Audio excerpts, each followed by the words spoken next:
Hello, आप सभी कैसे हैं। आप सभी का मेरे यूट्यूब चैनल BHU एकेडमी में स्वागत है। आज हम लोग रेलवे ग्रुप डी एग्जाम से संबंधित जीके जीएस के महत्वपूर्ण प्रश्नों को देखेंगे। ये सभी प्रश्न आपके 2025 ग्रुप डी एग्जाम के लिए बेहद ही महत्वपूर्ण होने वाले हैं, अतः आप लोग वीडियो को बिल्कुल ध्यान से देखिएगा और सभी प्रश्नों को अच्छे से याद कर लीजिएगा। अगर आपको किसी भी प्रश्न का सही जवाब पता होगा तो मुझे कमेंट करके ज़रूर बताइएगा और वीडियो पसंद आए तो लाइक कीजिएगा। चलिए आइए एक एक करके शुरू करते हैं। अकबर के वित्त मंत्री का क्या नाम था?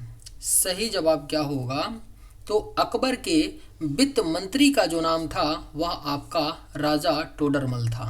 Right answer option B. भारतीय संगीत का आदि ग्रंथ किसे कहा जाता है? करेक्ट आंसर क्या होगा? तो भारतीय संगीत का आदि ग्रंथ कहा जाता है सामवेद को। राइट आंसर ऑप्शन ए होगा। भारतीय संगीत का आदि ग्रंथ सामवेद को कहा जाता है।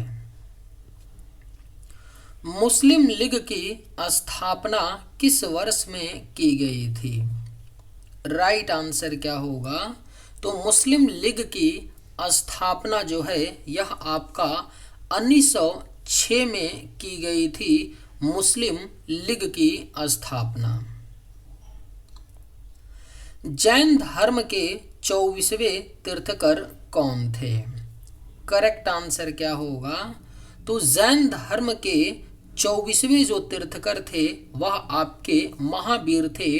जैन धर्म के 24वें तीर्थकर। किस मुगल शासक के दरबार में कैप्टन हॉकिंस आया था? आपके ऑप्शंस हैं बाबर, अकबर, हुमायूं, जहांगीर। राइट आंसर क्या होगा? तो किस मुगल शासक के दरबार में कैप्टन हॉकिंस आया था? तो सही जवाब ऑप्शन डी होगा, जहांगीर। जहांगीर के शासन काल में कैप्टन हॉकिंस आया था।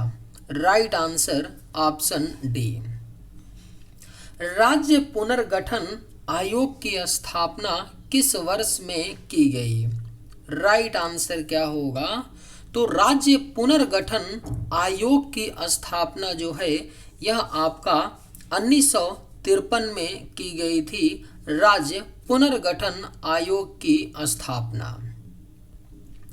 अकबरनामा या आईने अकबरी की रचना किसने की? राइट आंसर क्या होगा? तो अकबरनामा या आईने अकबरी की रचना जो है यह आपका अबुल फजल ने की थी। अकबरनामा या आईने अकबरी की रचना। राष्ट्रकूट वंश का अंतिम शासक कौन था? सही जवाब क्या होगा?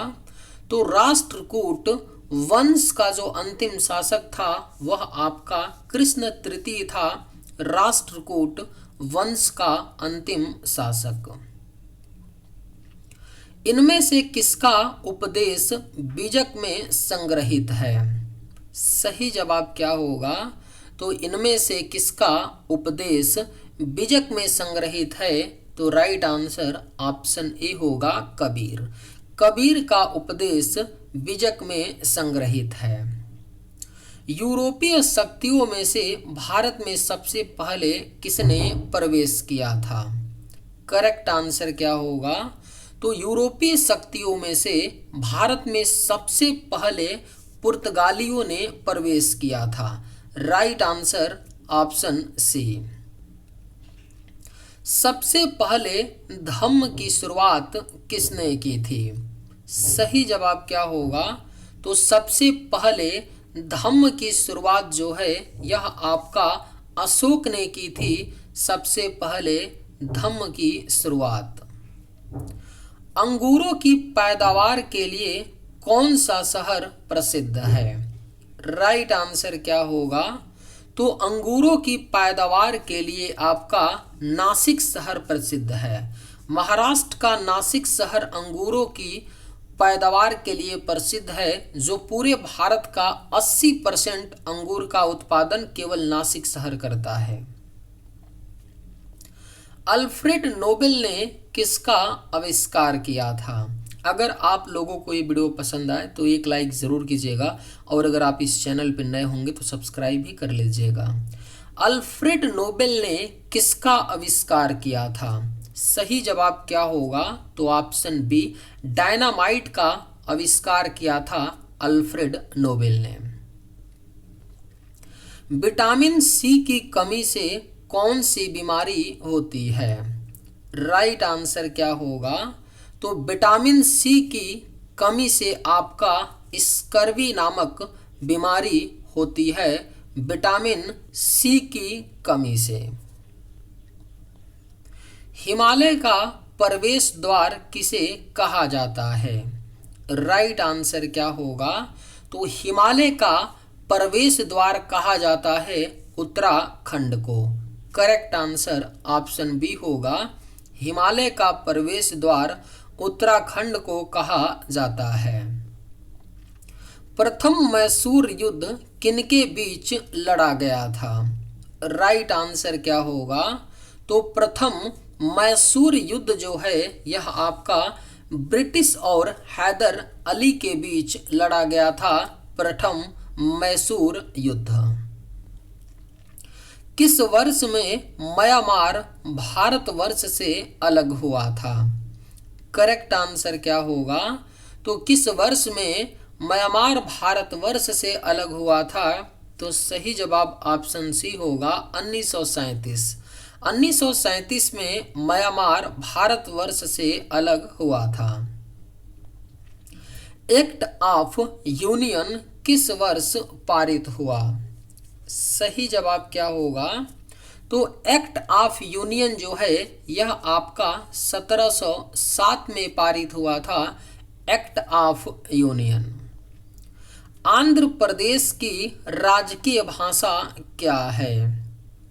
राइट आंसर क्या होगा, तो आंध्र प्रदेश की जो राजकीय भाषा है वह आपका तेलुगु है, आंध्र प्रदेश की राजकीय भाषा। विक्टोरिया मेमोरियल हॉल के वास्तुकार का क्या नाम था। सही जवाब क्या होगा, तो विक्टोरिया मेमोरियल हॉल के जो वास्तुकार थे वह आपके विलियम इमर्सन थे। राइट आंसर ऑप्शन सी होगा, विक्टोरिया मेमोरियल हॉल के वास्तुकार विलियम इमर्सन थे। उर्वशी के लेखक कौन कहलाते हैं। सही जवाब क्या होगा, तो उर्वशी के लेखक कहलाते हैं Ramdhari Singh Dinkar. Right answer option D होगा, उर्वशी के लेखक रामधारी सिंह दिनकर कहलाते हैं। किस तिथि को दिन रात बराबर होते हैं। राइट आंसर क्या होगा, तो किस तिथि को दिन रात बराबर होते हैं, तो सही जवाब ऑप्शन सी होगा 21 मार्च। 21 मार्च को दिन और रात बराबर होते हैं। महात्मा गांधी का जन्म किस वर्ष में हुआ था। सही जवाब क्या होगा, तो महात्मा गांधी जी का जन्म जो है यह आपका 2 अक्टूबर 1869 में गुजरात के पोरबंदर शहर में हुआ था। Correct answer option D. Subroto cup किस खेल से संबंधित है। करेक्ट आंसर क्या होगा, तो सुब्रतो कप जो है यह आपका फुटबॉल खेल से संबंधित है, Subroto cup. Correct answer option C. भारतीय पेट्रोलियम संस्थान कहाँ स्थित है। राइट आंसर क्या होगा, तो भारतीय पेट्रोलियम संस्थान जो है यह आपका देहरादून में स्थित है, भारतीय पेट्रोलियम संस्थान। 7 पहाड़ियों का शहर किसे कहा जाता है। करेक्ट आंसर क्या होगा, तो 7 पहाड़ियों का शहर कहा जाता है रोम को। सही जवाब ऑप्शन सी। अधिकांश कीट श्वसन कैसे करते हैं। राइट आंसर क्या होगा, तो अधिकांश कीट श्वसन करते हैं वातक तंत्र से। सही जवाब ऑप्शन बी होगा। अधिकांश कीट वातक तंत्र से श्वसन करते हैं। काजू उगाने के लिए किस प्रकार की मृदा सबसे उपयुक्त होती है? करेक्ट आंसर क्या होगा? तो काजू उगाने के लिए किस प्रकार की मृदा सबसे उपयुक्त होती है?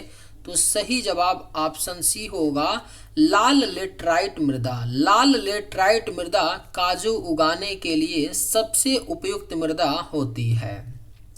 बारदोली में किसान आंदोलन कब शुरू हुआ था? अगर आप लोगों को ये वीडियो पसंद आए तो एक लाइक ज़रूर कीजिएगा, और अगर आप लोग इस चैनल पर नए होंगे तो सब्सक्राइब भी कर लीजिएगा। बारदोली में किसान आंदोलन कब शुरू हुआ था? राइट आंसर क्या होगा? तो ऑप्शन सी 1928 में शुरू हुआ था बारदोली में किसान आंदोलन। निम्नलिखित में से कौन सा शहर सरयू नदी के तट पर बसा है? करेक्ट आंसर क्या होगा?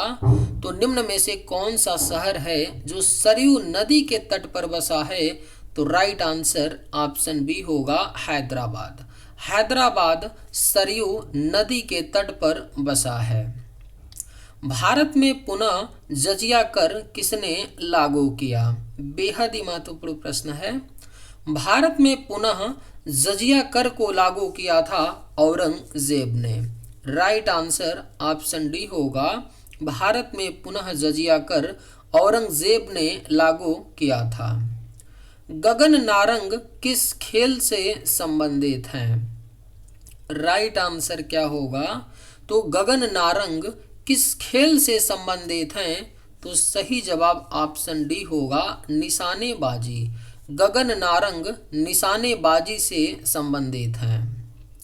भारत में मीठे पानी की सबसे बड़ी झील है। करेक्ट आंसर क्या होगा? तो भारत में मीठे पानी की जो सबसे बड़ी झील है वह आपका बोलर झील है।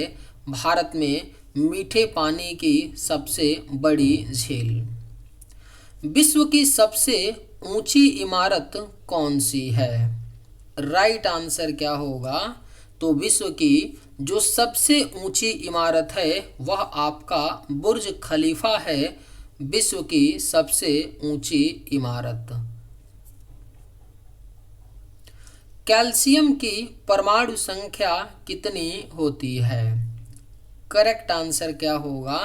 तो कैल्शियम की परमाणु संख्या 20 होती है, यानी सही जवाब ऑप्शन डी। हिंद स्वराज पुस्तक किसने लिखी थी? बेहद ही महत्वपूर्ण प्रश्न है।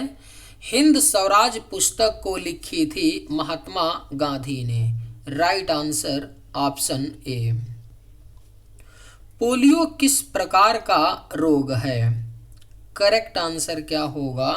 तो पोलियो आपका विषाणु जनित रोग है, यानी सही जवाब ऑप्शन सी होगा, पोलियो विषाणु जनित रोग है। काजीरंगा राष्ट्रीय उद्यान किस राज्य में स्थित है? सही जवाब क्या होगा? तो काजीरंगा राष्ट्रीय उद्यान जो है यह आपका असम राज्य में स्थित है। काजीरंगा राष्ट्रीय उद्यान। किस धातु का गलनांक सबसे अधिक होता है? करेक्ट आंसर क्या होगा? तो किस धातु का गलनांक सबसे अधिक होता है? तो राइट आंसर ऑप्शन डी होगा, टंगस्टन। टंगस्टन धातु का गलनांक सबसे अधिक होता है। दुधवा नेशनल पार्क किस राज्य में स्थित है? सही जवाब क्या होगा? तो दुधवा नेशनल पार्क जो है यह आपका उत्तर प्रदेश में स्थित है। Dudhwa national park. सुभाष चंद्र बोस का प्रसिद्ध नारा क्या था? राइट आंसर क्या होगा? तो सुभाष चंद्र बोस का प्रसिद्ध नारा था, तुम मुझे खून दो मैं तुम्हें आज़ादी दूंगा। Right answer option C. Malik Muhammad Jayasi द्वारा रचित प्रसिद्ध ग्रंथ कौन है? करेक्ट आंसर क्या होगा? तो मलिक मोहम्मद जायसी द्वारा रचित जो प्रसिद्ध ग्रंथ है वह आपका पद्मावत है। सही जवाब ऑप्शन आपका ए होगा। चंबल नदी किसकी सहायक है? आपके ऑप्शंस हैं गंगा, यमुना, सरस्वती, ब्रह्मपुत्र। राइट आंसर क्या होगा? तो चंबल नदी किसकी सहायक है? तो करेक्ट आंसर ऑप्शन बी होगा यमुना। चंबल नदी यमुना नदी की सहायक नदी है। सालार जंग संग्रहालय कहाँ स्थित है? करेक्ट आंसर क्या होगा? तो सालार जंग संग्रहालय जो है यह आपका हैदराबाद में स्थित है। सालार जंग संग्रहालय। विश्व जनसंख्या दिवस कब मनाया जाता है? बेहद ही महत्वपूर्ण प्रश्न है, कई बार क्वेश्चन पूछा गया है। विश्व जनसंख्या दिवस कब मनाया जाता है? तो राइट आंसर ऑप्शन सी होगा 11 जुलाई। 11 जुलाई को विश्व जनसंख्या दिवस मनाया जाता है। जय जवान जय किसान का नारा किसने दिया था? राइट आंसर क्या होगा? तो जय जवान जय किसान का नारा जो है यह लाल बहादुर शास्त्री ने दिया था। जय जवान जय किसान का नारा। भारतीय सेना का प्रमुख मुख्यालय कहाँ स्थित है? राइट आंसर क्या होगा? तो भारतीय सेना का जो प्रमुख मुख्यालय है वह आपका नई दिल्ली में है। Correct answer option A. रुपये का प्रतीक चिन्ह किसने डिजाइन किया था? सही जवाब क्या होगा? तो रुपये का प्रतीक चिन्ह जो है यह डिजाइन किया था डी उदय कुमार ने। सही जवाब ऑप्शन डी होगा। रुपये का प्रतीक चिन्ह डी उदय कुमार ने डिजाइन किया था। मेघदूत महाकाव्य किसने लिखा था? करेक्ट आंसर क्या होगा? मेघदूत महाकाव्य को कालिदास ने लिखा था। सही जवाब ऑप्शन सी। चलिए आज के वीडियो में बस इतना ही। अगर आप लोगों को ये वीडियो पसंद आए तो एक लाइक ज़रूर कीजिएगा। थैंक्स।